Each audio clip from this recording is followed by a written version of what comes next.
Subscribe to Matt's movie reviews on Patreon. Watch exclusive content, request movie reviews in top 10 lists, and be a part of a thriving community of movie-loving fans. Jonathan, thank you so much for talking to me today. I watched Creed 3 this morning. And when I watched it, I realized that this was more than a boxing film. To me, it felt like more like a psychological battle than it was a physical battle in the ring. Was that cerebral nature to the script something that really appealed to you when you read the script for the first time? Yeah. The cerebral nature of it, the emotional nature of it, psychological drama that's going on. To me, it felt unique. It felt like the natural maturation of the Rocky into Creed and now into Creed 3. And so I was excited to step into that, and felt that I could potentially help in that because it's something that I was interested in the moment. And to find a script that also was speaking to that and running parallel with my personal, points of view on things was a godsend. I want to talk about the training for the film. So you worked 12 weeks training with Mark Rhino Smith, who at 53 years of age looks better than most people who are even younger than him. What's the approach that you two have towards a training into sculpting your body, not only into shape, but in boxing shape? Because boxing shape isn't necessarily about the muscles, it's all about quickness, about hip movement, all that kind of stuff. What type of training do you have in mind for that? That's deep, man, and I'm not gonna throw us off the rails. But Mark and I worked on this film called Magazine Dreams. Okay. So he was my bodybuilding coach.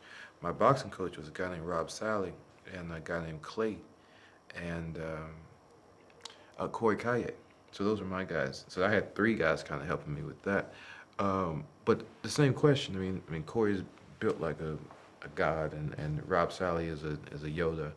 And Clay is probably the best stunt coordinator in the business, if not, definitely one of them. So that triumvirate, I essentially was having three workouts, every day. Late night, just starting backwards. Late night, it would probably be me and Corey, in the garage, working, building, trying to build the aesthetic. And then from the aesthetic, that's how you build the house. That's actually a Mark Rhino phrase, right? So that's how you build the house, right, with the weights. And then probably with Rob, because we're doing so much road work, right, the jumping of the rope, that builds the shoulders, that chisels things, that starts pulling things out. And then I guess there's a quatrain, right, because you have a guy named Donnie Sykes, who's feeding me, who's keeping me fed and has pulled every ounce of salt and sugar and out of my diet, and so that's also, and so you begin to train in a deficit, and so it becomes very mental because your body's like, this, we should not be doing this. You don't have any carbs in your system to be throwing these punches or to be lifting these weights. Truth of the matter is you have enough to do so, and so the mental gets stronger, the body gets stronger, and also you start cutting anything that you don't need, any water you don't need, any fat you don't need, it just kind of falls away, and you become, that machine, that's made to, break things. I think when it comes to that kind of preparation and physicality, there can be a psychological, even kind of spiritual aspect to it as well. That's right. There can be burnout. And something that I always look to people like yourself, any other actors or fitness figures, to try to take a little something for myself. And one thing I came across was this book. I see. The manual of the Warrior of Light. And there's a thing in here I want to bring up with you with it. And it says here, in our paraphrase, the Warrior of Light is always trying to improve. The warrior develops the beauty of his blows. Regarding that improvement that the warrior tries to have, what do you take from your preparation from Magazine Dreams, from Creed 3, take from that, from the physicality, the spiritual, the psychological aspects, do you now take to yourself, Jonathan Majors, as a person for the rest of your life going forward? Something that kept coming to mind in Magazine Dreams, and I think it also came up in Creed 3, was all of a sudden I'd be working and you start feeling something, that pain would start coming in, the physicality would start, all that strength, all that, it would start falling away.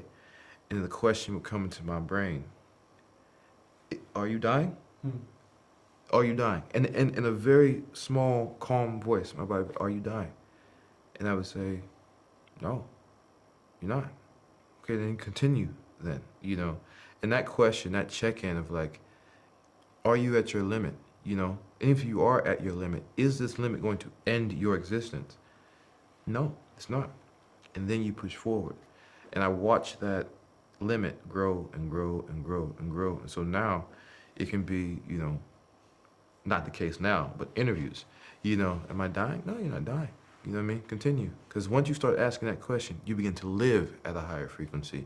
You begin to fight at a higher frequency. You begin to create art at a higher frequency because you've transcended that physical, even mental constraint. Well, Jonathan, thank you so much for your time. Thank you for your performance, and thank you for your recommendation. I've been learning stuff from this every day. So I'm so happy to see you have that. It really warms my heart, man. Thank you. Thank you for watching the Matt's Movie Reviews channel. Please subscribe for more reviews, podcast interviews, and exclusive content. Also, if you would like to request a review and support my work, please join my Patreon via the link in the description below.